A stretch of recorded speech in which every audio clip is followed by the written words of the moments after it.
तो दोस्तों मेरे प्यारे साथियों, आपका फिर से स्वागत है लूप टॉक में। और आज हम लेकर आए हैं pirates of the Caribbean part 4, जिसका नाम है pirates of the Caribbean on stranger tides, जो कि 2011 में रिलीज हुई थी। और ये मूवी इस सीरीज की मेरी फेवरेट मूवी है। तो दोस्तों बिना किसी देरी के एक्सप्लेनेशन को शुरू करते हैं। दोस्तों सीरीज के पिछले पार्ट में जैसा कि हमने देखा था कि जैक स्पैरो कैसे हेक्टर बारबोसा के नाक के नीचे से उस मैप को चुरा ले जाता है, और हमें ये भी पता चलता है कि इस वक्त कैप्टन जैक स्पैरो के पास कोई भी जहाज नहीं है और वो ब्लैक पर्ल जहाज का कैप्टन भी हेक्टर बारबोसा बन चुका है। और दोस्तों कहानी के शुरुआत में हमें एक छोटी सी नाव दिखाई जाती है जिस पर दो लोग सवार थे और उन्हें पानी में से एक डेड बॉडी मिलती है। और एक्चुअल में वो दोनों मछुआरे थे, लेकिन जब उनके जाल में एक डेड बॉडी फंस जाती है तो वो उस डेड बॉडी को लेकर स्पेन के राजा के पास जाते हैं। और जब वो उस डेड बॉडी को लेकर जाते हैं तो उन्हें रियलाइज होता है कि ये आदमी अभी जिंदा है। और उन सभी को ये पता लगता है कि वो आदमी पहले पोंस डिलियो जहाज पर जॉब किया करता था, और वो भी 1-2 साल से नहीं,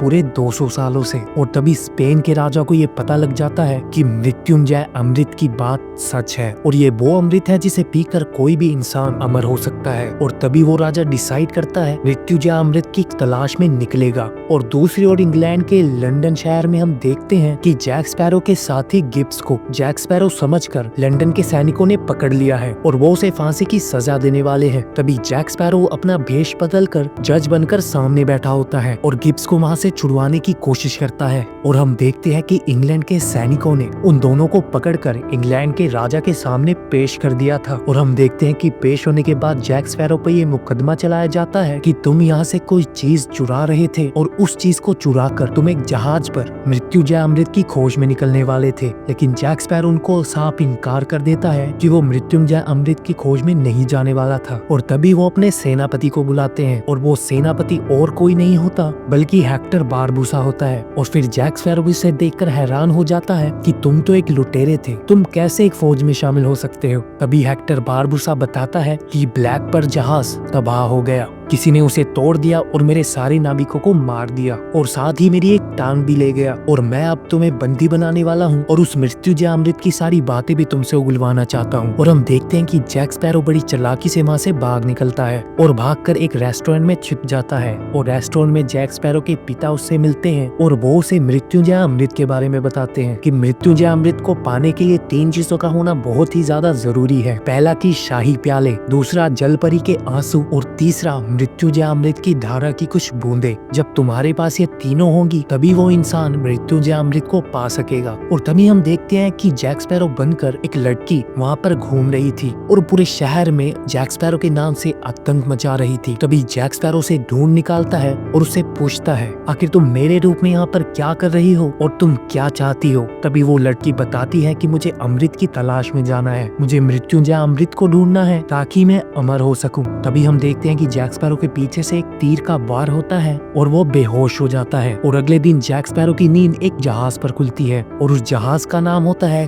क्वीन आइस रिवेंज, और उस जहाज का कैप्टन होता है ब्लैक बियर्ड, जिसको नॉम एडवर्ड टीच के नाम से भी जानते हैं। और वो काफी क्रूर और जुल्मी कप्तान होता है। और तभी हमें ये भी पता चलता है कि कोर्ट्स की तलवार, जो कि जादुई तलवार थी, वो भी उसी के पास होती है। और उस जादुई तलवार की मदद से वो अपने शिप को चलाता है, और साथ ही उसके खिलाफ कोई भी बोलता है तो वो उसे मौत के घाट उतार देता है। और तभी हमें पता चलता है कि वो लड़की जो जैक स्पैरो का भेष बना रही थी वो असल में ब्लैक बियर्ड की बेटी होती है, और वो दोनों उस मृत्युंजय अमृत की खोज में लगे होते हैं ताकि वो अमर हो सके। और दूसरी ओर हम देखते हैं हेक्टर बारबोसा को, जिसको जैक स्पैरो का साथी गिब्स मिल जाता है। गिब्स जो जैक स्पैरो का कभी साथी हुआ करता था। जैक स्पैरो ने उसे मौत की दुनिया के अंतिम छोर तक का नक्शा दिया होता है, और हेक्टर बारबोसा उससे बोलता है कि अब तुम हमें मौत के अंतिम छोर तक पहुंचाओगे। और तभी गिब्स उस नक्शे को जला देता है और कहता है कि अब तुम्हें मुझे अपने साथ ले जाना पड़ेगा, क्योंकि नक्शा अब सिर्फ मेरे दिमाग में है। और वहीं पर इंग्लैंड शासन की टीम यानी हेक्टर बारबोसा की टीम भी मृत्युंजय अमृत की खोज में निकल पड़ती है। अब हम देखते हैं कि टोटल 3 टीम्स हैं जो कि मृत्युंजय अमृत की खोज पर निकली हुई है। पहली स्पेन की राजा की टीम, दूसरी इंग्लैंड के राजा की टीम, और तीसरी ब्लैक बियर्ड की टीम। और तभी जैक स्पैरो को ये पता चलता है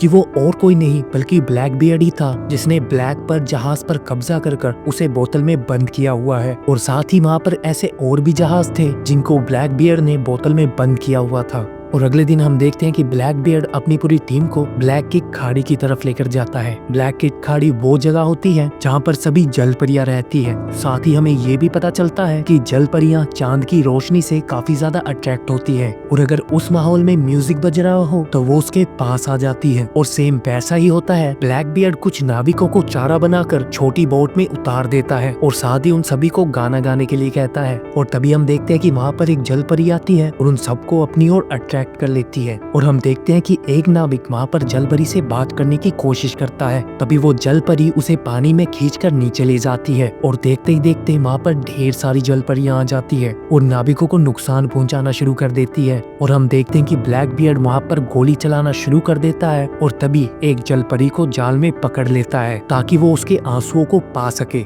और तभी हम देखते हैं कि स्पेन की टीम और इंग्लैंड की टीम दोनों ही ब्लैक की खाड़ी में एक साथ पहुंचती है। तभी ब्लैक बियर्ड जैक स्पैरो से कहता है कि तुम अपने कंपास की मदद से उन 2 प्यालों को ढूंढो। और हम देखते हैं कि जैक स्पैरो उन 2 प्यालों को ढूंढने के लिए जाता है और हमें पता चलता है कि सैंडियागो की खाड़ी में एक बहुत पुराना जहाज जो कि पानी के नीचे डूबा हुआ है और उसी जहाज के अंदर 2 शाही प्याले छुपाए हुए हैं। और जब जैक स्पैरो उस जहाज के अंदर एंटर करता है तो उसे पता चलता है कि हेक्टर बारबोसा पहले से यहाँ पर मौजूद है और दोनों के बीच में शाही प्यालों को लेकर लड़ाई हो जाती है। और जब वो शाही प्याले के संदूक को खोलकर देखते हैं तब उन्हें पता चलता है कि वो प्याले यहाँ से गायब है क्योंकि यहाँ पर स्पेन का राजा उन दोनों से पहले उन शाही प्यालों को यहाँ से निकाल चुका है। और हम देखते हैं कि बारबोसा स्पेन के सैनिकों का पता लगाता है और जैक स्पैरो को अपने साथ मिलाकर उनसे लड़ने के लिए जाता है। और तभी जैक स्पैरो बहुत ही चालाकी से वहाँ से शाही प्याले चुरा लेता है और उन शाही प्यालों को लेकर ब्लैक बियर्ड के पास पहुंचता है। और हम देखते हैं कि ब्लैक बियर्ड जल परी के आंसू निकलवाने के लिए एक पादरी की जान ले लेता है, लेकिन तब भी वो आंसू नहीं निकालती। थोड़ी देर में हम देखते हैं कि ब्लैक बियर्ड को वो पहाड़ी दिख जाती है जहाँ से मृत्युंजय अमृत का जाने का रास्ता होता है।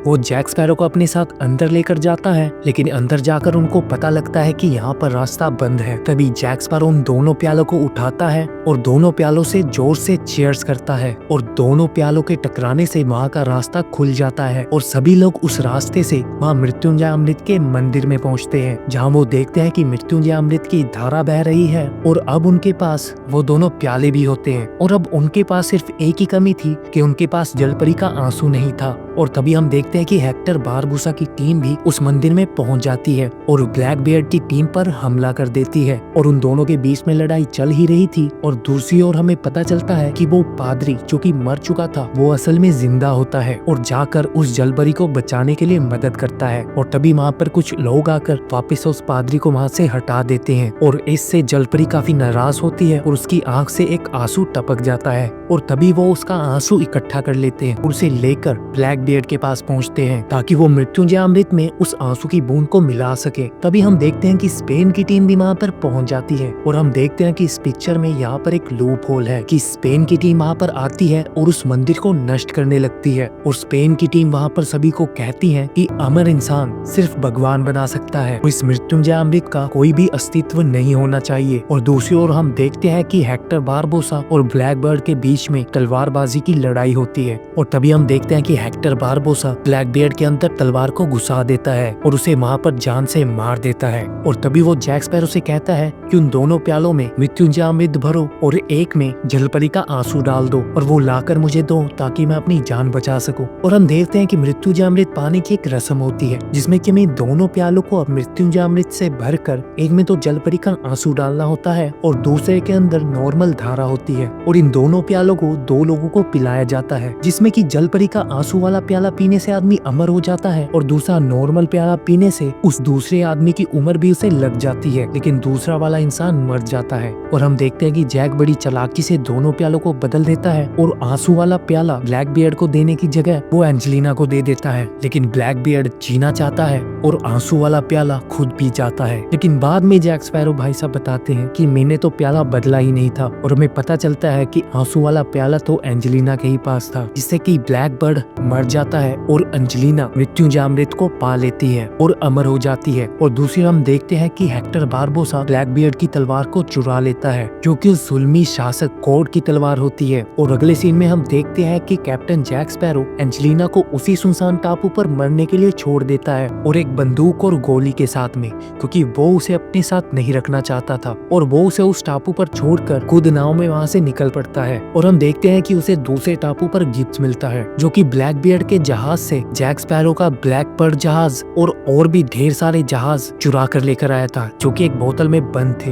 लेकिन जैक स्पैरो कहता है कि ये जहाज तो काफी छोटा है और इसे बाहर निकालने के लिए हमें एक जादूगर की जरूरत होगी। और यहीं पर इस मूवी का एंड हो जाता है। तो दोस्तों, आपको ये कैसी लगी प्लीज कमेंट कर बताना, और हमारे चैनल को जितना हो सके सपोर्ट करिए, ताकि हम आपके लिए ऐसी ही मजेदार वीडियोस ला सके। और हमारी वीडियोस को लाइक कमेंट जरूर कीजिए, ताकि हमारी चैनल की थोड़ी सी ग्रोथ हो सके। तो दोस्तों, इसी के साथ चलते हैं, मिलते हैं और एक अगली वीडियो में।